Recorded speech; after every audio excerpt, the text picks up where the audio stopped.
Iran और America के बीच शांति समझौते को लेकर पिछले कई दिनों से बड़े बड़े दावे किए जा रहे हैं। कभी कहा जाता है कि डील बस कुछ घंटों की दूरी पर है, तो कभी बताया जाता है कि दोनों पक्ष लगभग सभी शर्तों पर सहमत हो चुके हैं। लेकिन हकीकत यही है कि दुनिया अभी भी उसी जगह खड़ी है जहां कुछ हफ्ते पहले थी। होर्मुज जल टमरू मध्य अब भी वैश्विक अर्थव्यवस्था की धड़कन पर दबाव बनाए हुए है। तेल और गैस की सप्लाई प्रभावित है। कई देशों में महंगाई बढ़ रही है और जनता अपनी अपनी सरकारों से जवाब मांग रही है। लेकिन सवाल यह है कि जब डील लगभग तैयार है तो फिर हस्ताक्षर क्यों नहीं हो रहे। दरअसल कहानी यहीं से दिलचस्प हो जाती है। रिपोर्ट्स के मुताबिक अमेरिका और ईरान के बीच जो ड्राफ्ट तैयार हुआ है वह फिलहाल स्थायी शांति समझौते का नहीं, बल्कि 60 दिनों के अस्थायी सीज फायर का एक खाका है। इस मसौदे में होर्मुज को फिर से खोलने, ईरान के फ्रीज किए गए खातों को बहाल करने और तेल निर्यात पर लगी कई पाबंदियों में राहत देने जैसी बातें शामिल हैं। लेकिन अमेरिका के लिए सबसे बड़ा मुद्दा परमाणु कार्यक्रम है। यही वह मुद्दा था जिसके नाम पर वॉशिंगटन ने अपनी सख्त नीति को सही ठहराया, और यही वह सवाल है जिसका जवाब ट्रंप अब दुनिया के सामने चाहते हैं। अगर सीज फायर हो जाए लेकिन परमाणु कार्यक्रम पर कोई ठोस गारंटी न मिले, तो फिर अमेरिका इस पूरे टकराव को अपनी जीत कैसे बताएगा। यही वजह है कि डोनाल्ड ट्रंप अब बेहद सावधानी से कदम बढ़ा रहे हैं। सार्वजनिक तौर पर वे बार बार कह रहे हैं कि या तो अच्छी डील होगी या फिर कोई डील नहीं होगी। ट्रंप की चिंता यह है कि अगर अमेरिका पहले हस्ताक्षर कर देता है और बाद में ईरान अपने वादों से पीछे हट जाता है तो इसका राजनीतिक नुकसान सीधे उन्हें उठाना पड़ेगा। इसलिए व्हाइट हाउस चाहता है पहले तेहरान कुछ ठोस कदम उठाए, ताकि भविष्य में शर्तें टूटने की स्थिति में अमेरिका के पास दबाव बनाने या फिर सैन्य विकल्प अपनाने की गुंजाइश बनी रहे। दूसरी तरफ ईरान भी बिल्कुल यही सोच रहा है। तेहरान को डर है कि अगर उसने पहले होर्मुज खोल दिया तो उसके हाथ में सौदेबाजी का सबसे बड़ा हथियार ही नहीं बचेगा।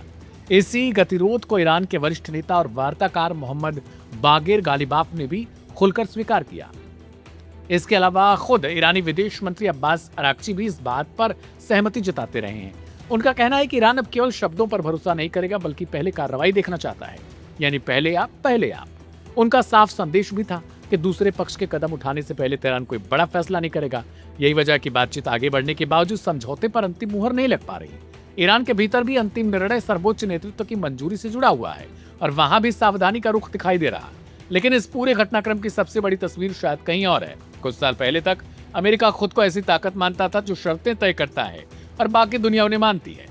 आज वही अमेरिका ईरान के साथ बराबरी की मेज पर बैठकर बातचीत कर रहा है। दूसरी तरफ ईरान जिस सालों से प्रतिबंध और दबाव बनाए गए, अब ऐसी स्थिति में दिखाई दे रहा है जहां जिसकी सहमति के बिना होर्मुज संकट का समाधान संभव नहीं दिखेगा, वो है ईरान। यही वजह है कि हर रोज सख्त बयान देने वाले ट्रंप भी अब किसी न किसी रूप में समझौते को अंतिम रूप देने के लिए उत्सुक नजर आते हैं। फिलहाल स्थिति कुछ ऐसी है जैसे दोनों पक्ष एक दूसरे से कह रहे हों पहले आप। अमेरिका चाहता है कि ईरान पहले भरोसा दिखाए, जबकि ईरान चाहता है कि अमेरिका पहले कदम बढ़ाए। और इसी पहले आप की राजनीति में पूरी दुनिया की नजरें होर्मुज, तेहरान और वाशिंगटन पर टिकी हैं। अब देखना यह है कि आखिर यह पहला कदम कौन उठाता है, क्योंकि जब तक कोई एक पक्ष आगे नहीं बढ़ेगा तब तक शांति की यह फाइट टेबल पर ही पड़ी रहेगी।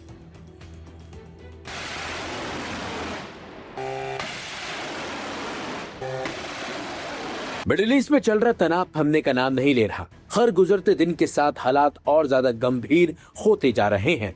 अब खबर है कि ईरान ने कुवैत स्थित अली अल सलेम एयरबेस को निशाना बनाते हुए बैलिस्टिक मिसाइल और ड्रोन से हमला किया है। इस घटना ने पूरे खाड़ी क्षेत्र में चिंता बढ़ा दी है और आशंका जताई जा रही है कि क्षेत्रीय संघर्ष का दायरा और फैल सकता है। जानकारी के मुताबिक हमले से कुछ समय पहले ईरान के खुजेकिस्तान प्रांत के आसमान में बैलिस्टिक मिसाइलों की लकीरें देखी गई। इसके बाद कुवैत में मौजूद अली अल सलीम एयरबेस की ओर मिसाइलें बढ़ने की खबर सामने आई।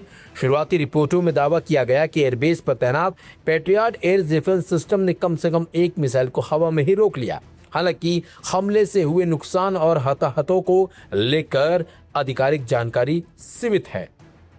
इस घटनाक्रम के बाद ईरान के इस्लामिक रिवॉल्यूशनरी गार्ड कॉर्प्स यानी कि आईआरजीसी ने कड़ा संदेश दिया। आईआरजीसी का कहना है कि यदि ईरान पर किसी भी प्रकार का हमला किया गया तो उसका जवाब निर्णायक और पहले से कहीं ज्यादा सख्त होगा। ये बयान ऐसे समय में आया जब पूरे क्षेत्र में सैन्य गतिविधियां लगातार बढ़ी हैं। दरअसल पिछले कई महीनों से मिडिल ईस्ट लगातार तनाव और संघर्ष का केंद्र बना हुआ है। ईरान, अमेरिका और इजराइल के बीच बढ़ती तनातनी ने पूरे क्षेत्र को अस्थिर बना दिया है।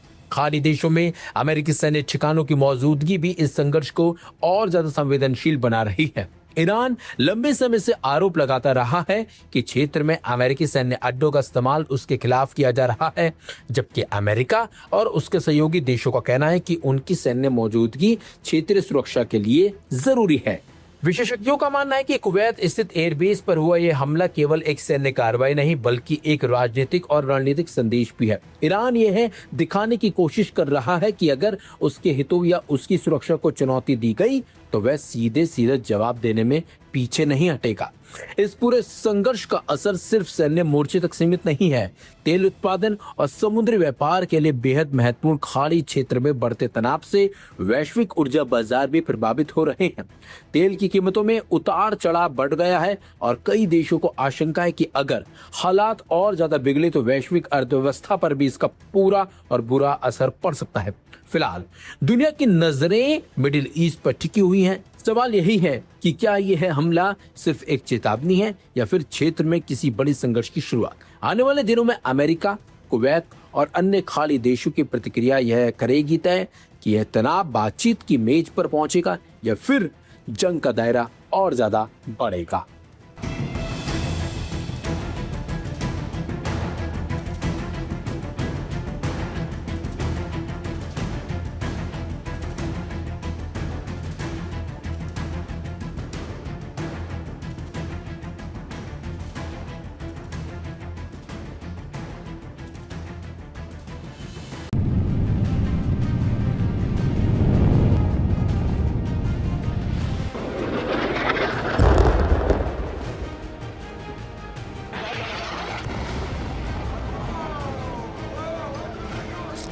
बड़ी खबर आ रही है कि ईरान ने इसराइल के खिलाफ ऐलान जंग कर दिया है।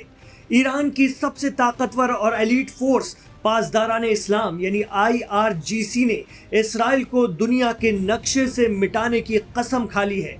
जी हां, मीडिया रिपोर्ट बता रही है कि गजा में इसराइल की आक्रामकता और सीज फायर के बावजूद जारी हमलों के बाद इस्लामिक रेवोल्यूशनरी गार्ड कॉर्प्स ने साफ कह दिया है कि सारी दिक्कतों की जड़ इसराइल है, इसलिए अब इससे ही निपटना होगा।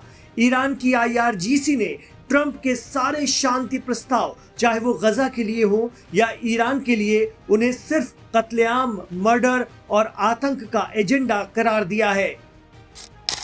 IRGC ने खित्ते में अमन लाने के ट्रंप के सारे प्रस्तावों को खारिज कर दिया है।